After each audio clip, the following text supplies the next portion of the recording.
Welcome to the Adventures of Alice and Bob, the podcast where we get root access to some of the unsung heroes of cybersecurity and chat to them about their journey so far, looking into the events that have shaped their careers and finding out what motivates them. Today, I'm delighted to be joined by Eliza-May Austin, CEO and co-founder of both That Security Company and Pocket SIEM. Links to both can be found in the podcast description. Eliza is well known for her no-nonsense approach to cybersecurity and a drive to provide the best cybersecurity defences possible to organisations of every size. This is perhaps best encapsulated by the mission statement on the That Security Company website that says, "If we've done a good job, you don't need us anymore." Eliza, welcome to the podcast. Thank you for having me, James. So often with these conversations, we start digging into people's background to find out what initially motivates them. But from my research, I'd like to start our conversation today with what was it specifically about Sandra Bullock's compelling performance in the highly underrated 1995 film The Net that caught your attention and set you on this career path? It is highly underrated. I'm glad you've said that. There's so many people that haven't seen it, and I'm on a personal one-woman mission to talk about it as much as I can. So that film, I loved that film when I was little, just for the sheer fact that she lived on her own, which I like. She worked on her own from home, which was totally unheard of back then. And all she did was just faff around with malware and bits of code. And then she ordered pizza over the internet, which back then didn't exist. You had to phone up and speak to a stranger. So I just absolutely fell in love with her in that film. I just thought it was absolutely amazing. So that's where my journey definitely started when it comes to thinking about cybersecurity and looking at careers in tech, for sure. And then that's it in a path. I believe you started off with a degree in computer security and digital forensics. What was the interest in that combination? Well, I should say probably what we're supposed to say, which is, I came out of the womb knowing Linux and all this kind of thing and having an interest in digital forensics. Certainly didn't. For me, it was very much a means to an end. So I was thinking, this is a career for life. Looks like there's plenty of money in it, that kind of thing. And took a different approach to it than the majority of my peers, I guess. But I'm glad I did, because as soon as I got involved in it, I just fell in love with it. Whether it were the technical side or the industry in itself, very much just fell in love with it, and I still am to this day. So I was doing forensic science in London and hated it, absolutely hated it. Forensic science in university, and decided to change to digital forensics and come back up north. So I didn't hate London, I thought it was great. I hated studying about, I thought, oh yeah, blood splatter patterns and corpses, it's going to be super interesting, but really it was a lot of maths. So if someone gets shot or stabbed and there's some blood, you have to work out like the projection units of the blah blah blah maths talk, and I was just like, no, this is not for me. And decided I'd prefer to sit at a computer and do something a bit less mathsy. But love it. Actually, there's a lot of maths involved in digital forensics, but a lot of it's Googleable, and all the stuff you have to learn at university, like encryption, and you have to manually study it. You never have to do that in the real world. So it's kind of cool. And I guess there's a bit less risk of cross-contamination and having to wash your hands quite so much when you're dealing with digital forensics rather than blood splatter analysis. Yeah. I can see the appeal of shifting to the sort of more digital route. So you started off there, and then you went into actually some really big name companies. So earlier on in your career, you started at Marks and Spencer, and for those not familiar with them, they're a large British retailer and effectively a British institution that has brand reputation that's best part of 140 years old, I believe. So that must have been a really interesting place to start to get exposed to the world of cybersecurity and how things operated in industry. Yeah, absolutely loved it. Absolutely loved it. It was great. It was really challenging because, like you said, it's an old company.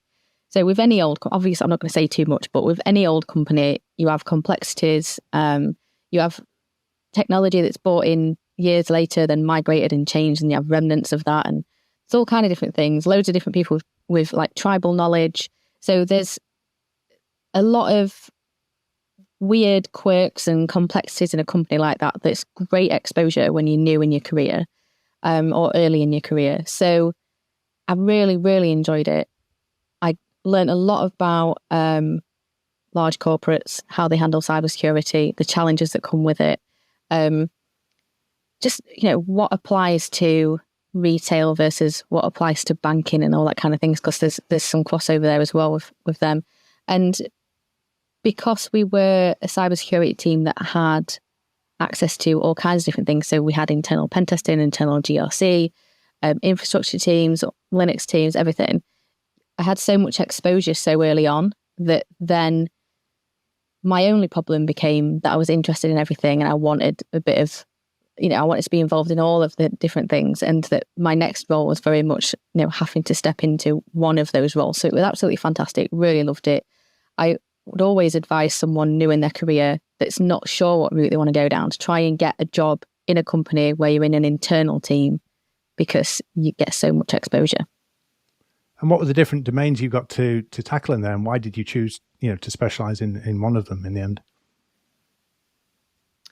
I had a lot of exposure to SOC work, to cybersecurity project work, working with penetration testers and vulnerability management, all kinds of different stuff, purchasing, training up, overseas teams, stuff like that. There were a lot of really really bits and bobs there. And I did feel like I learned that business really well. And then my next role, I went to an MSSP because I wanted to understand the difference between working at a supplier versus working at the recipient of suppliers. So that was just something I mentally wanted to check off my list for my career, and I did, and I I enjoyed that as well. So yeah, I had a really good time there. I think that's a kind of a slightly different perspective to a lot of the guests we have on, where they tend to follow a very this is the area of technology that I'm interested in. And you're perhaps looking at this more from how the parts of cybersecurity all fit together and how the machine works. Would that be fair to say? Yeah, I'd never thought of it like that, but yeah, I would say so, definitely. I knew quite early on that I wasn't interested in being a penetration tester because I'm absolutely crap at it. I've done it at university. I've done a qualification in it as well. And when I've been a recipient of services internally, I've had to go through penetration testing reports and do vulnerability management and all that kind of remediation type work. But yeah, I knew quite early on, I ruled out I didn't want to be a penetration tester, definitely not for me. Digital forensics, the more I did it, the more boring I found it. And it was very much about how I pieced together my career in this industry in a technical way whilst adding value. Does that make sense? So, I could have stayed in the SOC world and gone down that route, or just moved to another internal company and tried to take that knowledge with me.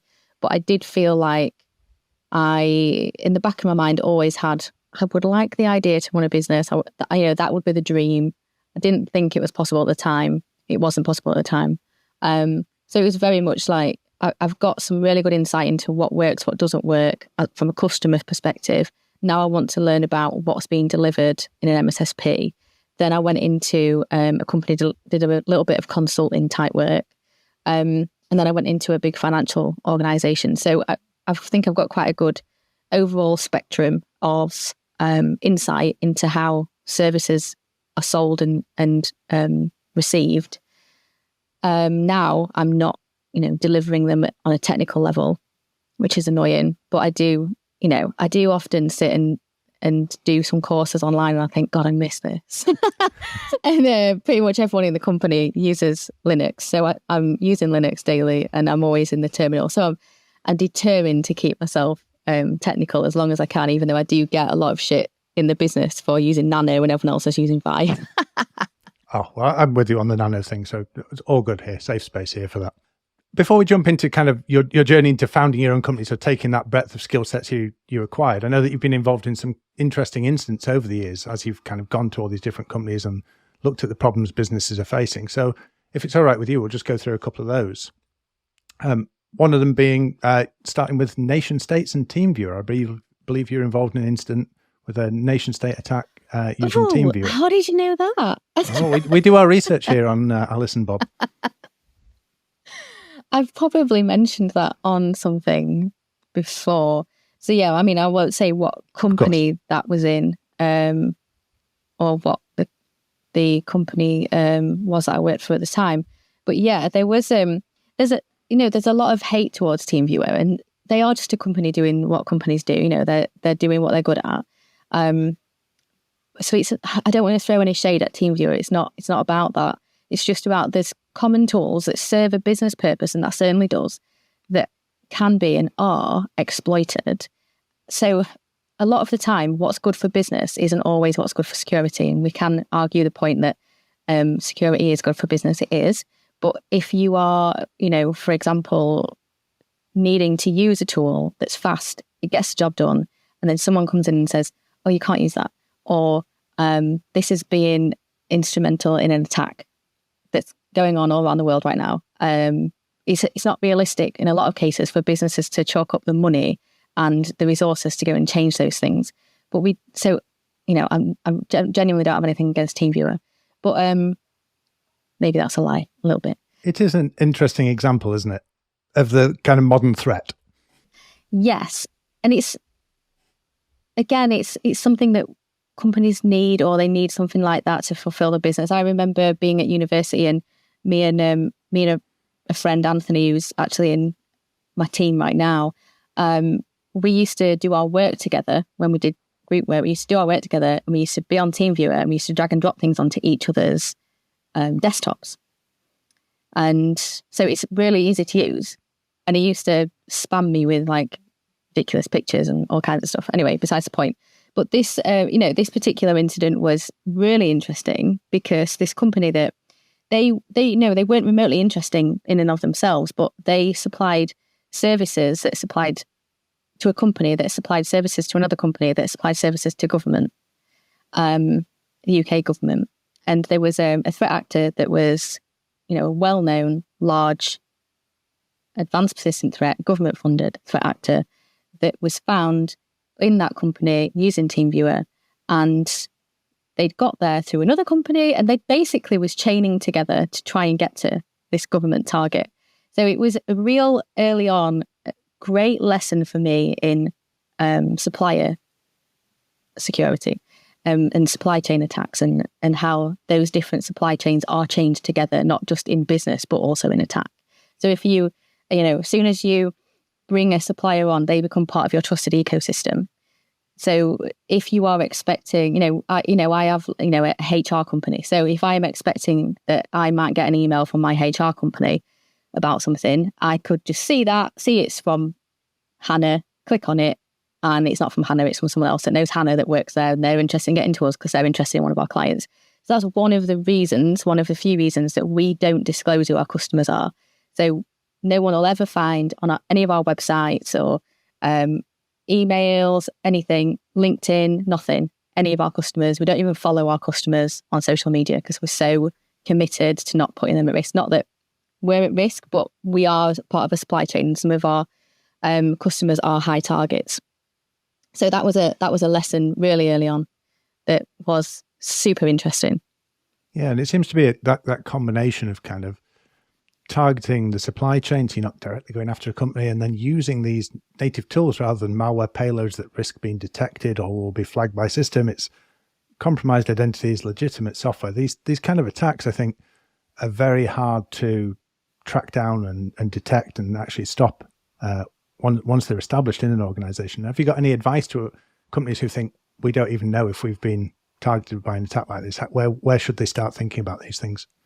Well, if they don't have any visibility and monitoring, then I think something to start with, if you are a smaller company, so in these supply chain attacks, I'll just start off with this. In the supply chain attack, you have maybe the massive target, and they're the ones that can afford to look after themselves. And then further on down the line, let's think of like Sainsbury's, for example. I've never worked with Sainsbury's. I have no affiliation with Sainsbury's, and I'm just using them as an example. They might have a supplier that sells them yogurts, and then that yogurt supplier may have another supplier that creates the lid that goes on the yogurt pot. Right. So no one gives two shits about the supplier that sells the yogurt.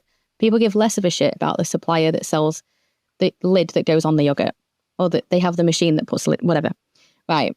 So they are further and further down that line, they're going to have less and less money, and they're going to have less and less priority around the defense of their infrastructure. They're going to go, no one gives a crap about us. We are just simply the yogurt lid people.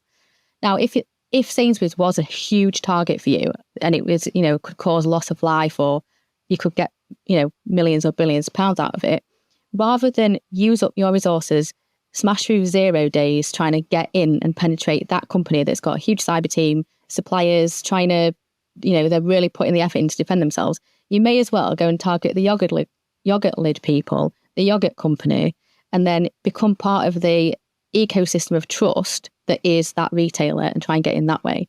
No, it's fine. It's just how people should start to think about these supply chain attacks.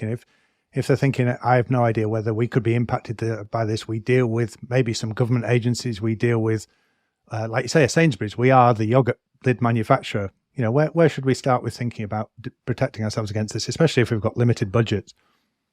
So I would say if you've got limited budgets and you genuinely don't know, look at the tools that you do have, the things that you do have, your email, if you're using something like, G Suite or Office 365, whatever, have a look at the CIS benchmarks and the recommendations for best practice.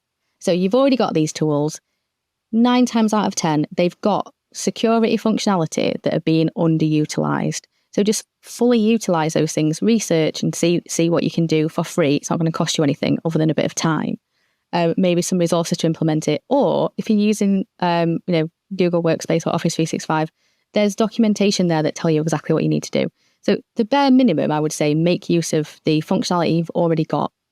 And I think people do shy away from it. Then there's look at the CIS controls, top 18. Again, it's free. You can download it, you can go through it, and you can have a look at all those things. It'll give you a really high level view. You can have a look at the CSAT tool. Again, that's free. Go through that, do your company a self audit, and then go and implement your findings. You could end up paying a company thousands of pounds for that. I mean, we do these kinds of audits, and they're not cheap, but you can do it yourself if you are of limited budget. So it is all about best practice when it comes to these things. It sounds boring, but it does exist for a reason. I think best practice and risk controls are there, and they are a cliche, but they're a cliche for a reason because they do actually work, as boring as that is. Yeah, and one of the things I also saw that you sort of picked up during your career was when you were working, doing some incident response in the financial sector. You talked about the importance of having a plan because obviously you need a plan to deal with things and have the right tools and processes in place. So maybe you could just talk about how that shaped your career and some of the things you learned there. That's a really good question.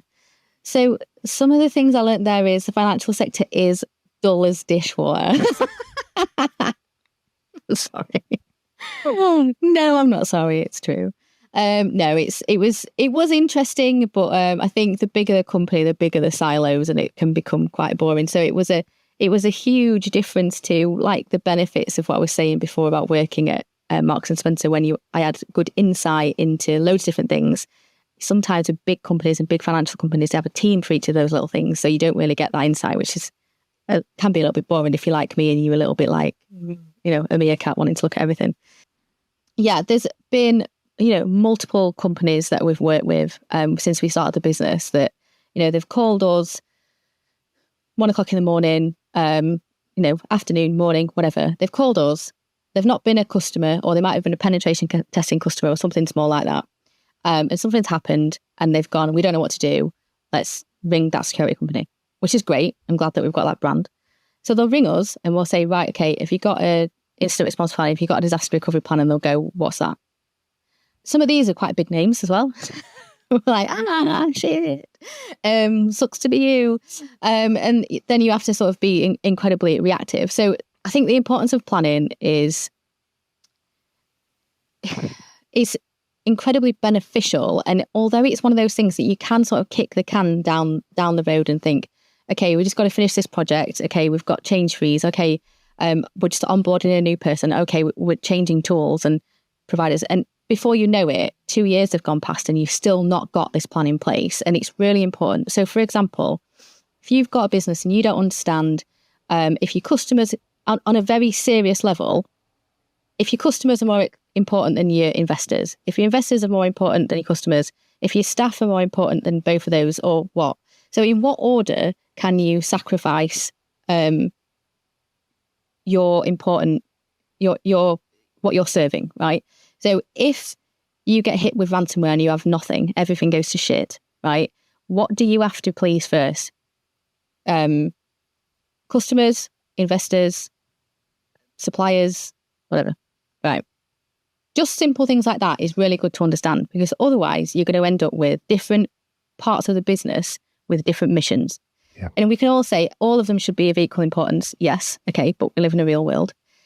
Having things like an understanding of how your business operates is bizarrely understood. So, for example, if you're a manufacturer and you get hit with ransomware and the systems go down that feed information or retrieve information from a factory, for example, you don't know how much units you've got left. So you could run out, you're going to lose loads of money, or your machines get turned off, you're going to lose loads of money. You very, very quickly could lose your place on the stock market, depending on what kind of business you are. You have to think about these things, and a lot of companies don't think about them. Another thing that's really important is, I'm using an example of ransomware again, is deciding in advance whether or not you're going to pay it. So whether or not you should or should not pay it is besides the point. I don't think you should, personally. But you don't want to be fanning around trying to make that decision when you're in the conversation negotiating with ransomware threat actors and all your systems are down, your team haven't been paid, your suppliers are pissed off, and your investors are trying to pull their money out. So you don't want to be dealing with all of that fire and then trying to work out, oh, should we not? And if we do, can we trust it? And no.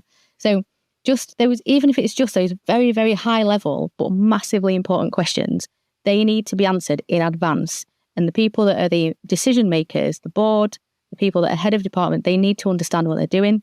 You need to understand how you're going to manage your brand during this crisis, if you can manage your brand during the crisis. So, for example, if your plan is, okay, well, we'll just put daily updates or hourly updates on the website. Okay, can you access the website if everything's been locked down?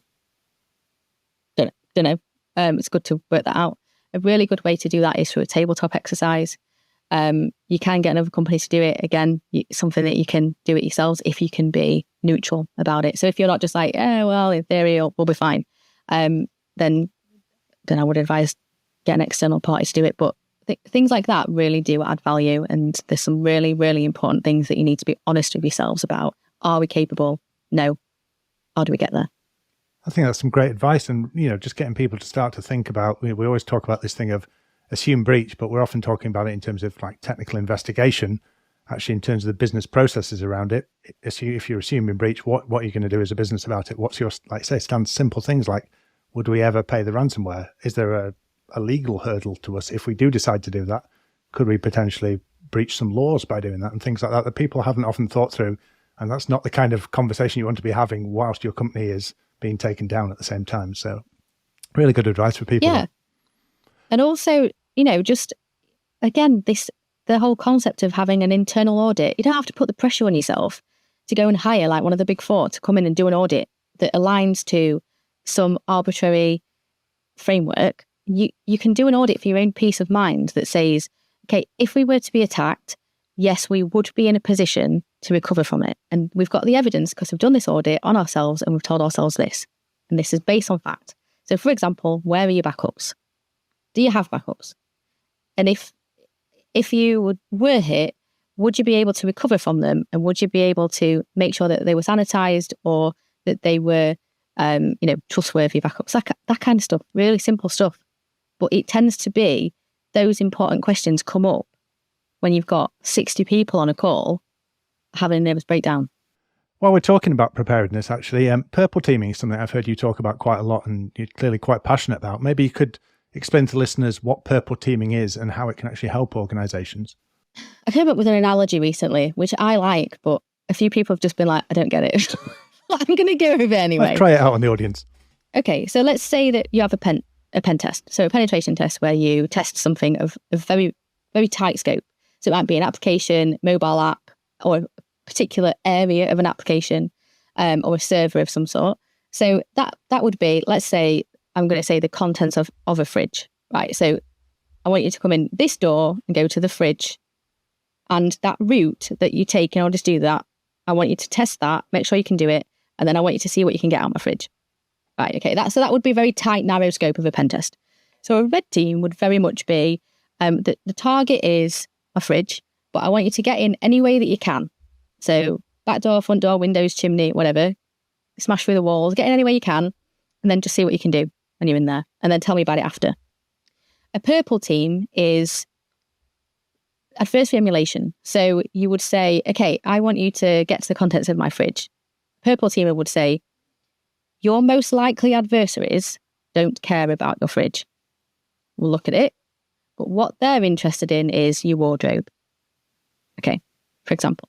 So as a manufacturer, as a medical company, we know the evidence tells us that they don't care about what is in your fridge. They care about what's in your wardrobe. So what we're going to do is we're going to get in any way we can, and then we're going to go and completely attack everything we can. Proof of concept, we're not actually going to do it.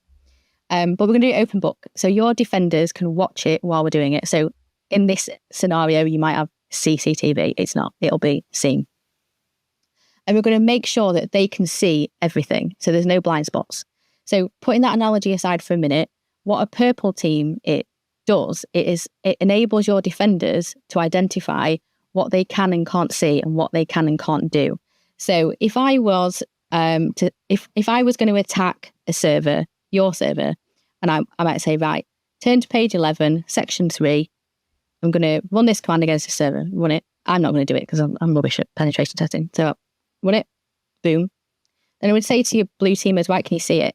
And they'd be looking on the SIEM, going, no. Go, right, okay, blind spot. Okay, I'm going to pivot from that to this. Can you see that activity in the network traffic? Yes, we can. Great. You go, right, can you do anything about it? No. Okay, another blind spot. So before you know it, you've built up this picture that says, this is what we can see. Great. This is what we can't. This is what we can do things about. This is what we can't. And then we do a period of remediation, a mitigation as well. So we'll go in, we'll put things in place, we'll help the customer to put things in place where we'll enhance visibility, or we'll, we might do things like just change settings on something so that there's an enhanced protection, for example.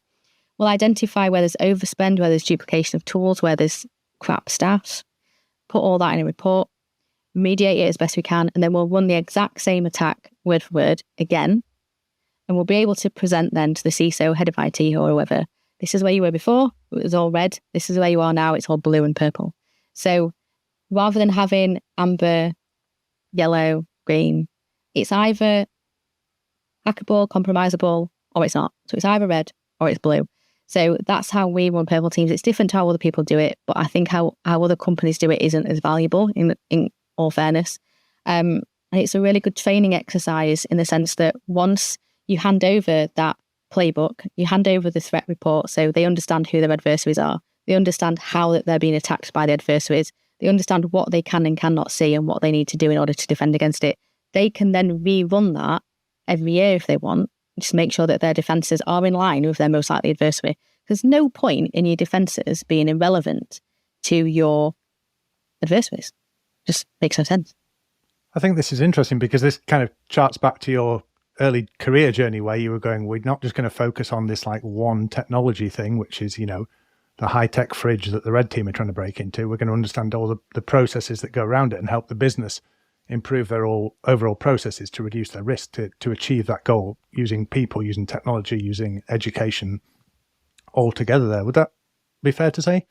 I think so, yeah. I think that's absolutely right. And really, purple teaming is a test of the spend. So it's not necessarily something that you would sell in to a security team because you're kind of testing the security team.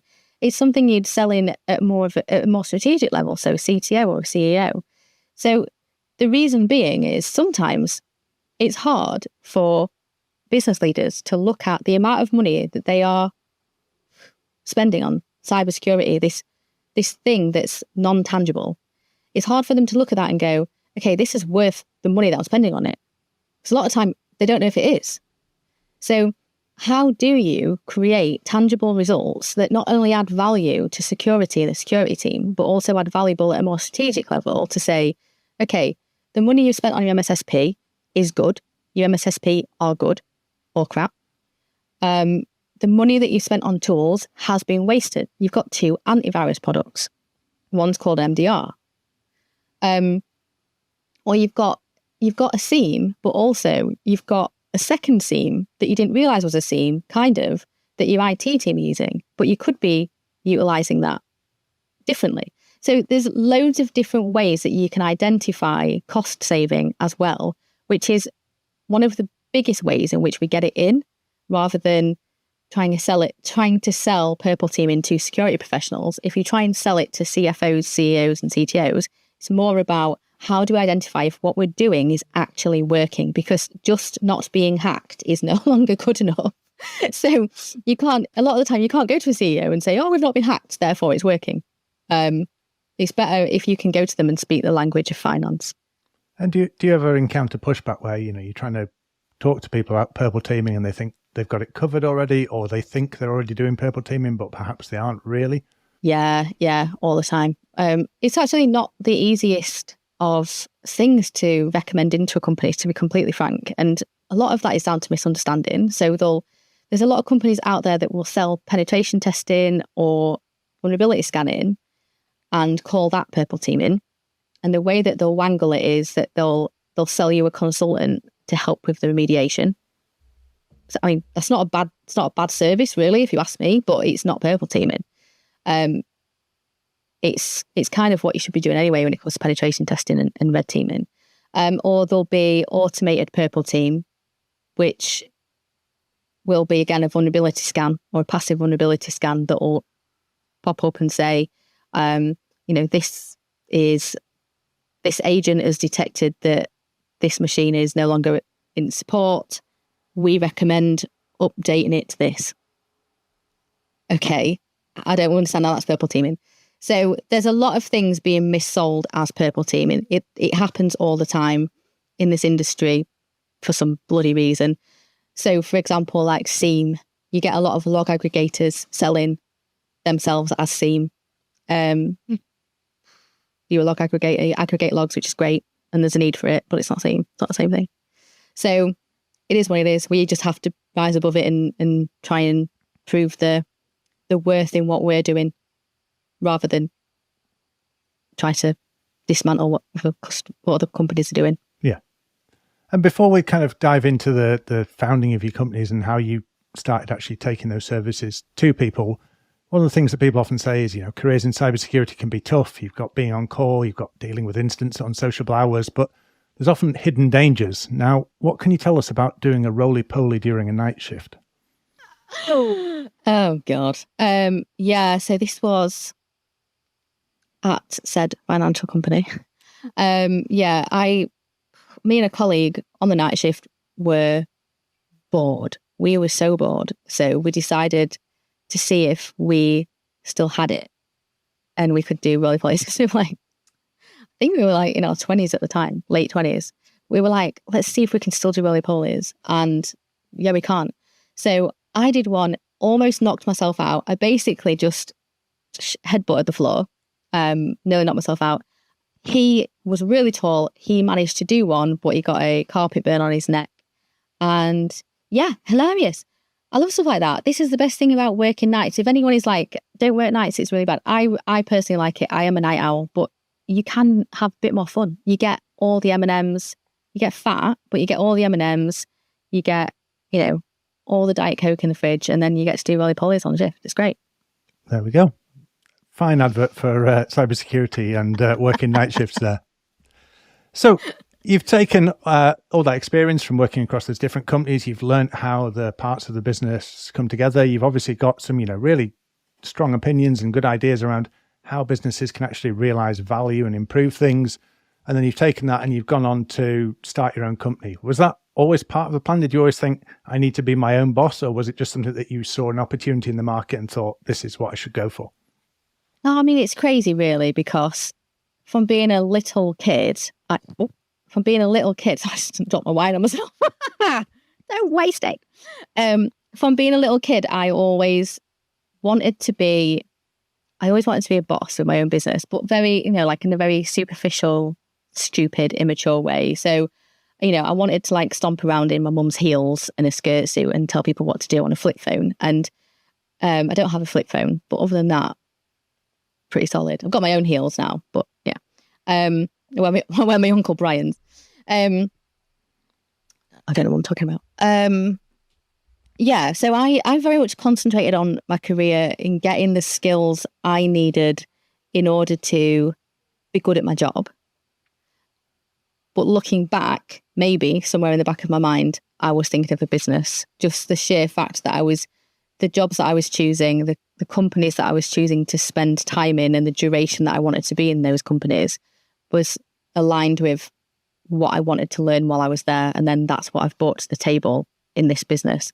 So my business partner, Stephen Ridgway, he had, when we got together, like 25 years experience in senior IT, network engineering, and then security and security engineering, security leadership. Now like 30 years experience. Yeah. So he was the perfect person to start a business with. He was creative. He seems to know everything. You know those Yoda people that are just good at stuff? Like our producer, Ben. Make you sick, don't they? Yeah. Is he? Terrible. Or is he one of those? He knows everything, does Ben, yeah. Stephen's amazing. Stephen can like play guitar and then fix his own car. He fixes his own car. I might just be like really bad at cars, but he fixes his own car. He can play instruments. And he's just like, any technical problem you bring him, he'll go, oh yes, I know what that is. And you just think, what? You don't even know. I haven't finished my sentence and you've got an answer for it. So yeah, he's just a bit of a genius like that. And then on a more like strategic leadership level as well, he's always got great ideas. So for me, he was a great person to go into business with. Vice versa, I think we met at the right time. So vice versa, he saw that I was, someone that genuinely don't really care if I'm liked, genuinely don't really mind challenging, genuinely happy to be a bull in a china shop to get things done. And especially in the UK, that can be frowned upon, but in a lot of cases, that's what's needed. Yeah. And, in instant response. So when we get those phone calls that is, we've just been hit by ransomware, what the frig do we do? It's me that they'll want to help them to deal with that, because no holds barred, we'll get the business back up and running. Whereas, Stephen might look at the situation and go, oh, well, let's have a look at this and let's whiteboard this out, blah, blah. Whereas I'll just be like, meh. And, not everyone likes it, but that tends to be what works in those situations.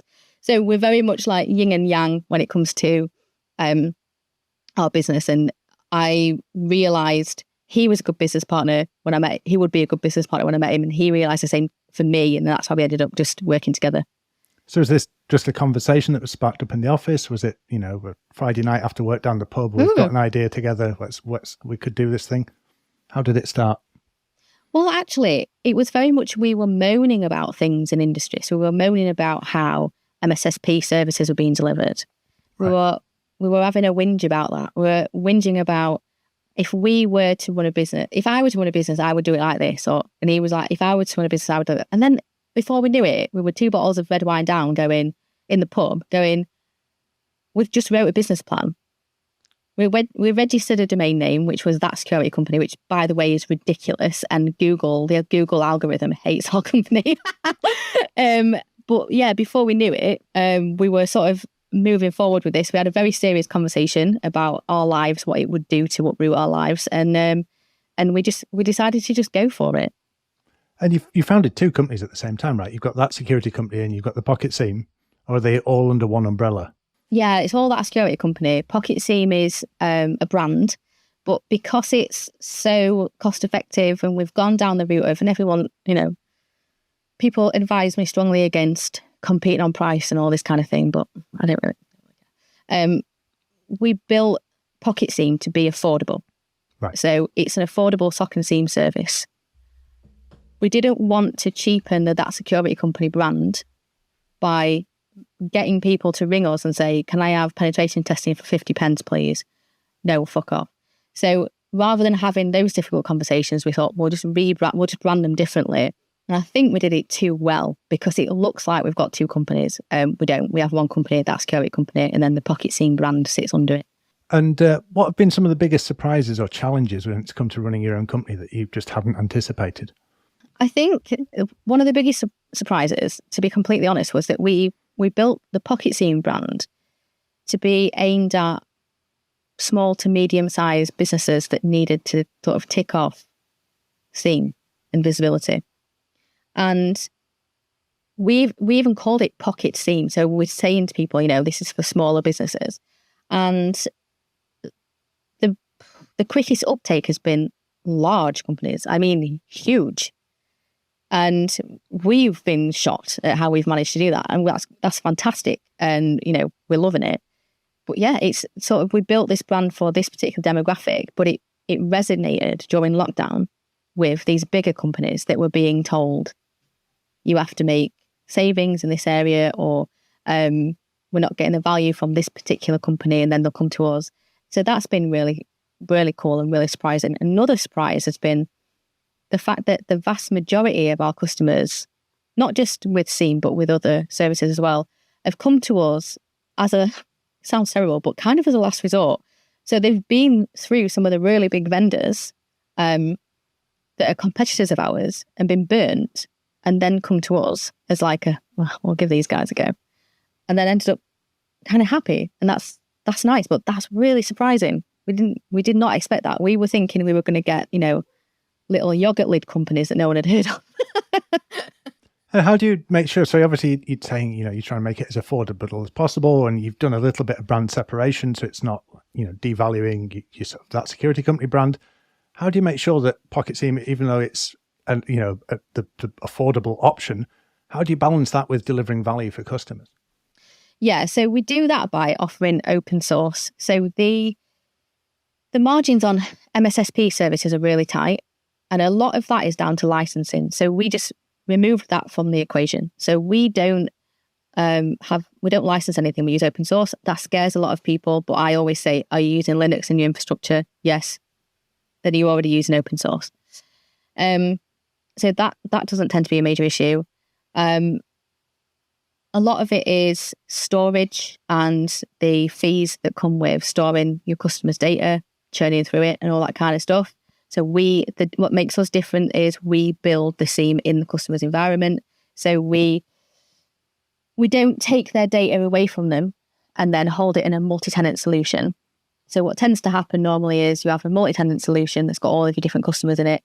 And because that makes it easier and cheaper for the supplier, not the customer, or safer for the customer, we've turned that on its head. So we build it for them in their environment. And if they don't like the service, they can get rid of it, and we leave and they keep the technology.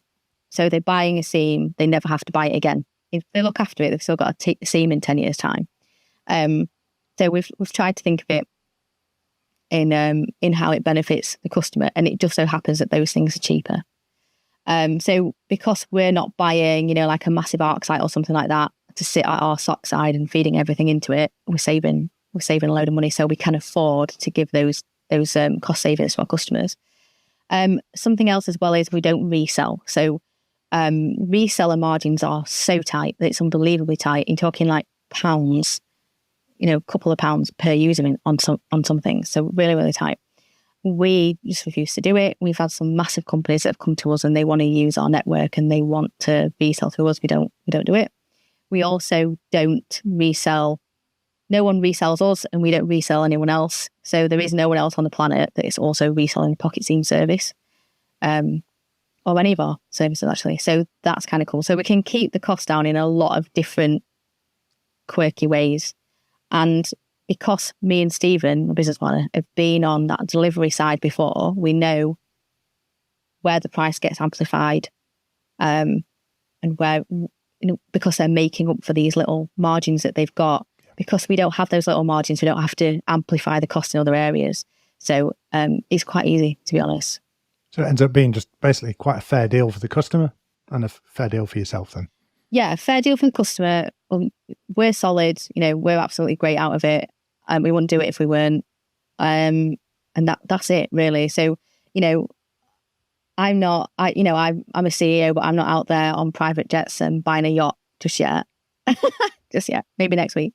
So the costs that we are generating, so the profit that we're generating is very much in line with the value as well. That's great. And then, like I said at the start of the episode, that security company, I've got this line on there that says, if we're doing our job right, you won't need us anymore. We'll get you.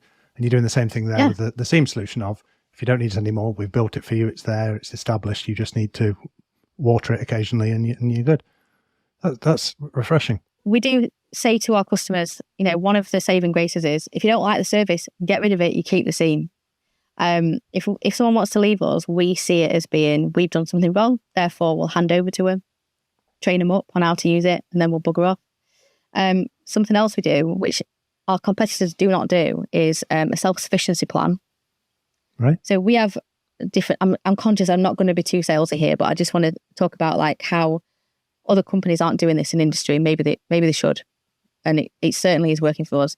So we'll have like different, rather than paying events per second or for storage fees and all this, you pay for a package. So platinum, gold, silver.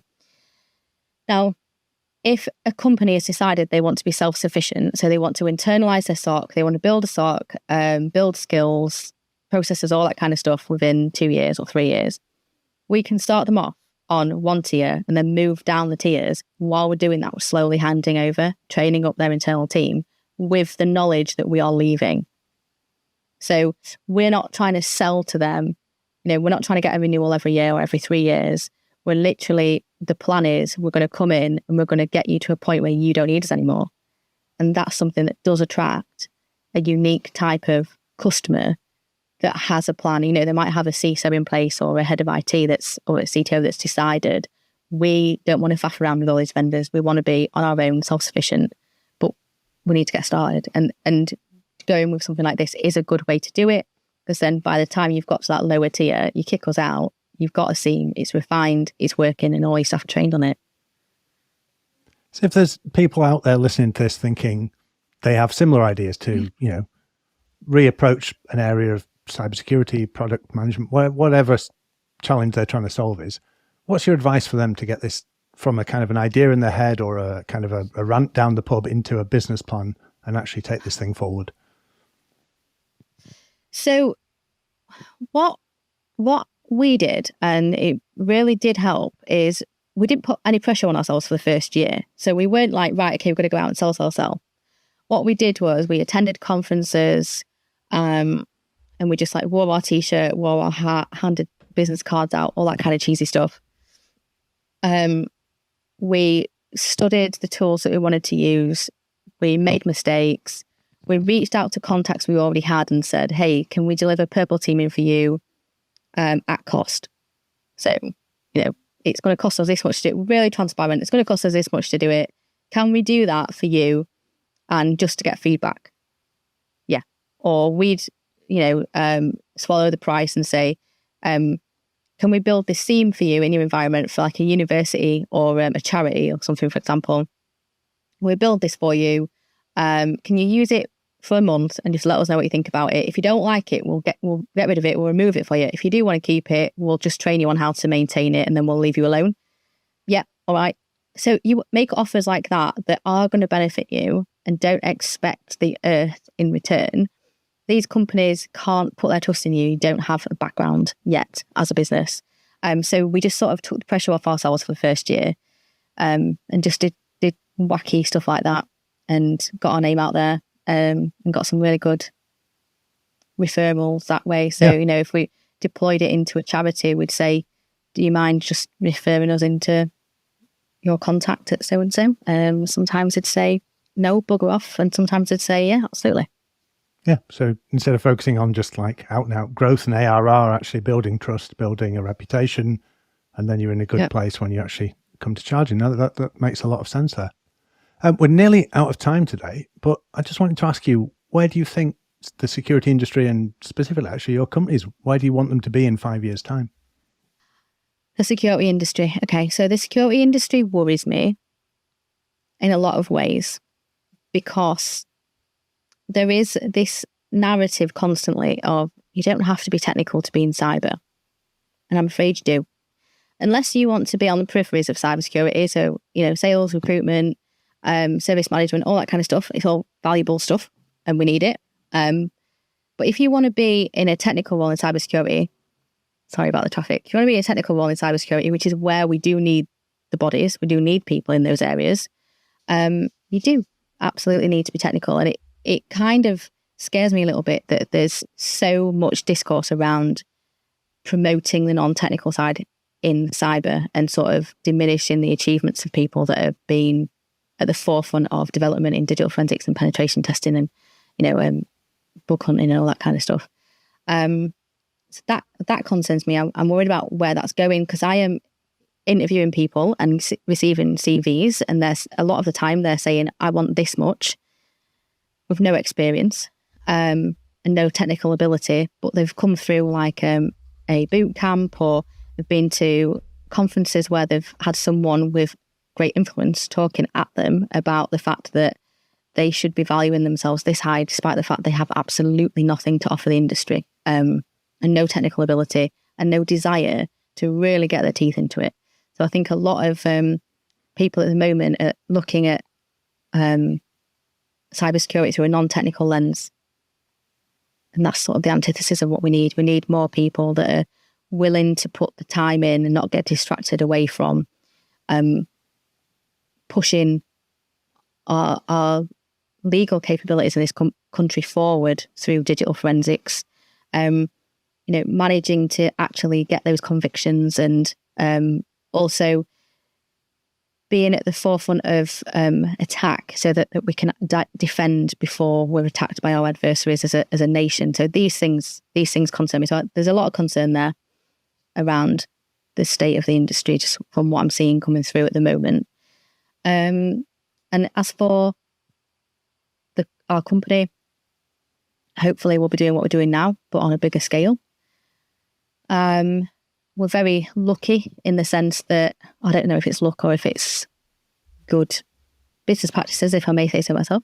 We are one of those companies that people want on their CV, which is amazing. So we do get constant drip feed of CVs coming in, whether it's on social media or via our website or via email. We're constantly being bombarded with people that want to work for us. Really good quality people sometimes as well, which is amazing. So I think that's a really good sign that we've never had to use recruiters or anything like that. So hopefully we can just sort of utilise that stream of interest and keep growing. And if there's more people out there who are interested, I know you're doing your best to thwart the Google algorithms with your company name, but what's the best place for them to track you down and find you? So I'm on LinkedIn, Eliza-May Austin, Eliza-May Austin on Twitter as well. But yeah, there's that security.company.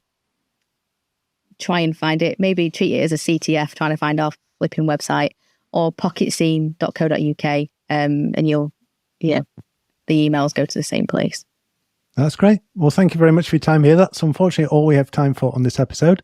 I'd like to thank our guest, Eliza-May Austin, for sharing some of her journey today with us. From those dial-ups in 90s movies to dealing with nation states and the odd roly-poly along the way for good measure, Eliza's no-nonsense, just defense approach is a really refreshing counter to an industry full of fear, hype and uncertainty. And, your passion clearly shines through here, that you want to think about things in a decent and different way, and actually just offer security that helps people in a fair and straightforward way. So we really appreciate all the things you're doing there. As always, thanks to super producer Ben and the team at Beyond Trust who make this podcast happen. I'm James Maud, and this has been The Adventures of Alice and Bob.